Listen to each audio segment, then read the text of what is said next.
Welcome back to War Thunder and welcome aboard the French Yak 9T. This premium aircraft is at rank 3 and sits at a battle rating of 4.3, and it is one of those infamous aircraft within War Thunder if you are a veteran especially. Now it has a very powerful 37mm Nudelmann NS-37 cannon with 30 rounds and also a 12.7mm Berezin UB machine gun with 200 rounds, which by the way is stupidly effective. So in this battle here I will fly it out, but I will show you throughout the boring parts, or where I return to base, certain clips where I will talk about certain aspects of the plane. So the Yak 9T is a dedicated bomber hunter, and the high explosive shells on the 37mm are very fast, and they hit their target with single shot fire with deadly precision. Now we're talking here about a muzzle velocity of 900 meters per second and 880 meters per second for the armor piercing tracer shells, which have a point blank penetration value of 60 degrees. So 500 meters against flat armor, 42 millimeters, you can penetrate a lot of deck armor of certain tanks, set them on fire. You're the bane of Hellcats and also SPAs, most of them. So you can use this, well, not just in air RB as I'm using, but also to a certain degree in tank RB. It was available a while ago when the French were introduced, I guess. At some point it appeared and I thought to myself, well, I have heard nothing about this, might just be a short-term offer, so I purchased it for the 1600 or 1700 golden eagles, can't quite recall it, and since then I have it. And people have asked me that I make a video about it. Now why is somebody actually requesting a video about this plane? It's so good, right? Well, it has drawbacks, and where it has very powerful armament, the climb rate it doesn't feel very powerful. The high altitude performance doesn't feel very powerful. Your top speed is limited, 600, 650, you begin to redline, and you're in risk of ripping your wings. You have no war emergency power and so forth, but you are decently maneuverable and you have a good roll rate, and depending on the speed and how good you are with your flap micromanagement, because you just have landing flaps available as far as I can recall it, no combat flaps though, you can turn really tight and you can turn fight a lot of enemies in the right circumstances. However, the plane has an astonishing energy retention. Now my holy grail is here to shoot down some BB-238s, and you're one of the most powerful aircraft to do so armament wise. You have the long range firepower. If you hit the wing, you do tremendous amounts of damage. Very often one shell is enough to take down a bomber if you hit the wing. Not every time this works, and again also the Yak 9T suffers from sparking. And you know that this is a global issue when even the Soviets suffer from this. So I don't know too much about sparking, what's really the issue. Some say it's connection issues, but it even happens when I have like 50 ping and 0 packet loss. It's totally random. Maybe it's the enemy that does have a bad internet connection, and maybe it's the servers of Gaijin not registering it. Maybe the client side shows something different than the server side. I don't know. But for sure I can tell you this. The way it works makes aircraft with few powerful shells very unreliable compared to aircraft with a lot of medium damaging bullets, such as, for example, let's say 50 cals. So if you spark 1 or 2 rounds of an enemy aircraft with your 650 cals or 850 cals, it doesn't really matter because the rest do a lot of damage. They set fuel tanks and engines on fire, they kill crew, they do tremendous structural damage. So 50 cals are currently the flavor of the month, and the single shell damage output is also there. So I climbed now a bit to the side over our own bombing points, and I want to intercept here the BV-238s. However, while I did hit here very good, I did not really hit the wing. And so while I'm sure that I did a lot, and I mean a lot of damage to this plane, it was all in the fuselage. Maybe one shell was not in the fuselage, but it doesn't really matter. Now the BV-238 has some nice rainbow defenses. I cannot name it otherwise. And I try here some long range shot, and you can see we're coming around about 1.1, and there goes the wing. Really nice. And if you take down a BV-238 with this plane, you're doing your team a huge favor. Those things can climb also to high altitudes. They are notoriously difficult to take down, even for 50 caliber equipped planes, because then they have to close to such a short distance that their armor piercing effect kicks in with the kinetic energy. And BV-238s are notoriously difficult, and their defensive firepower, if somebody is a very good bomber pilot, is nothing to, you know, ignore. So I'm seeing here the G55, and I want to take down the second BV-238 that has noticed me. So what is there to talk about this plane? So in arcade it was very powerful. I took out entire parts of an enemy team, and I've just missed the turnaround of this BV-238 because I'm the world's greatest pilot. Yeah, I just missed a heavy bomber with 6 engines turning around. Oh boy. So the G55 is here in a duel with the F6F, and what should I go for? Okay, I need to take him down, and I'm massively misaiming here, and you can see the second you're going to short bursts, the gun becomes inaccurate, but one wing hit is enough to take down this behemoth or behemoth of a German plane. The F6F is now in a spiral duel and following the G55, and let's see how it goes. Now the backup weapon for the Yak-9T is a 50 caliber machine gun, and it's a Beretzin UB with 200 rounds. You think yourself, it's just cosmetic. I mean, the Americans are just that good because they throw that much at you, right? Right? Let's see how it goes. That was bad aim. He did the rolling exactly in the right moment, and I turn around, and I just think it's beautiful with those contrails. I love this. And I missed my last 37mm round. Wow. That was just 5-6 hits. Yeah. This is how effective this single 50 caliber machine gun is. And you might think, well, that's just one example, right? I just show you another scene while I return to base. So here I'm in a duel with an LA5 on another map, and a match that I played previously. I tried to go for the head-on, but we both rolled out of the way, no harm done, and now we are in kind of a, well, duel, and I just missed the shot here. We do a little bit of scissoring. At the end I try to get him into some sort of dogfight, and I pull up, and you can see the plane actually maneuvers pretty decently. I personally am not really in the mood to try this out against a Spitfire, but you can pull off certain maneuvers. You have some maneuverability.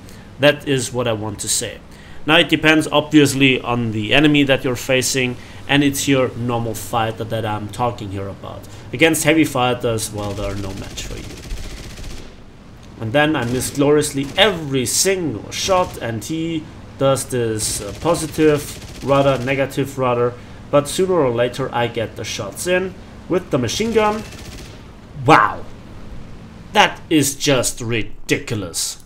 So back in the original match, I think there are so few players alive after those 3 kills that I switch over to the armored targets and I try out some ground pounding. So let's get started with it, and meanwhile I show you some nice 37mm action. So this is a battle here on Sicily, and there is a P-108B, and this is obviously an Italian big 4-engine bomber, and I want to take him out. Now you can see he's pretty fast actually, and I'm closing in with over 600, and I want to just get in the shots, and he is flanking a little bit around. I don't want to waste too much ammunition, and I get a good hit here on his tail. Then the follow-up shots are a bit short, and I get another hit, and multiple sparks here on the fuselage, and he stalls himself out, and I don't think that I would get him because there is a P-63, a King Cobra, and also an Air Cobra, a P-39Q going in. But now he is giving me a big good profile. Another hit into the right wing, the left wing, and now I let it rip, and finally the wing is off. Well, that was kind of depressing. I have no idea what happened there. So let's do some long-range sniping against an LA-5 that tries to escape. Shut out, another one, we pull up, and boom. This is what I want to see when I fly this aircraft, I'm honest with you. Back to the actual battle, and we can see here that there are 2 enemies left, and one of them has just killed our P-61C, but he has kind of risen up from the grave and destroyed his aggressor. No idea what happened there. Now I need to get back some of the points. I also want to get some silver lines, of course, and I'm going here for the light pillboxes, aiming for the roof with the 37mm. Let's see how many shots we need. Well, that was too many, I guess, 5 of them. That means I can at max take out like 6 of them. Well, that one took 6 shots, so I'm still not very clear on how much ammunition they really need, if some of the hits are not damaging or not registering, I don't know. But while we can talk about this, why do people have such issues with such an aircraft? And the first 2 battles where I took it out, I had some issues myself. One of the answers is planes that are undertiered with air start, aka P-47s. Be it the Russian one, be it the German one, which is highly popular these days, or be it the huge variety of American ones. They are just so high in the air, it's not even funny. I'm not making this up, they make life really difficult. And they're actually protecting their bombers, which are my natural prey, at least in my books. So with the toughness of bombers, with all the other stuff that is surrounding the Medal of War Thunder, especially BV-238s at this battle rating, the Yak-9T is one of those aircraft that doesn't have this instant performance. But you need to give yourself time. And now I'm down to just the 50 caliber, and let's see what it can do to a pillbox, after I already put my last 3 remaining shells into the light pillbox. Yeah, there we go. So about the performance, it's not high altitude performance that the plane really shines in, but it is really excellent at zoom climbing. It's like a miniature jet. I'm not making this up. I was really baffled how much of your speed you can translate into altitude before you are running out of it. So the plane has limited top speed. It is not the very fastest in terms of turning or endurance climbing, let's put it that way. So you start from the airfield and just put it at an angle of 15 to 20 degrees, I don't know, and then when you go back you're 6,000 meters.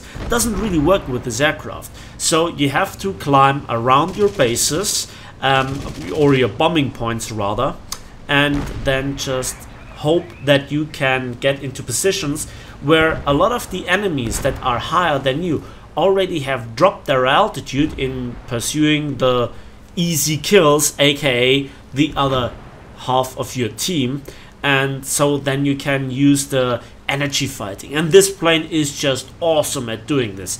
If you practice it a little bit, you'll see what I mean.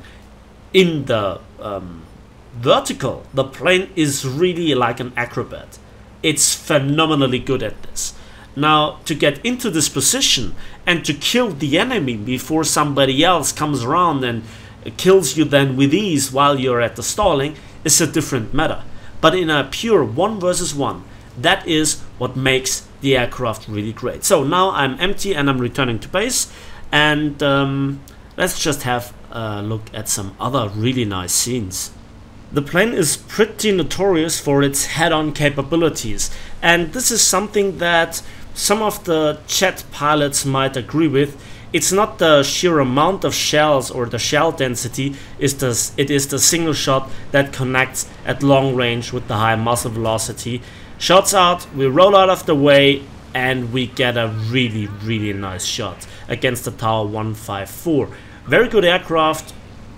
Two 30mm Mk108s and two 20mm MG151-20s, but one single hit with a 37mm from this fantastic NS-37, and it doesn't really matter.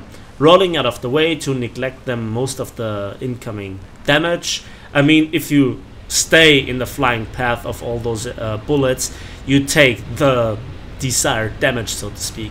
Another part here against this LA5, and let's just let it rip. Boom. Ugh. That is satisfying. It's just very satisfying.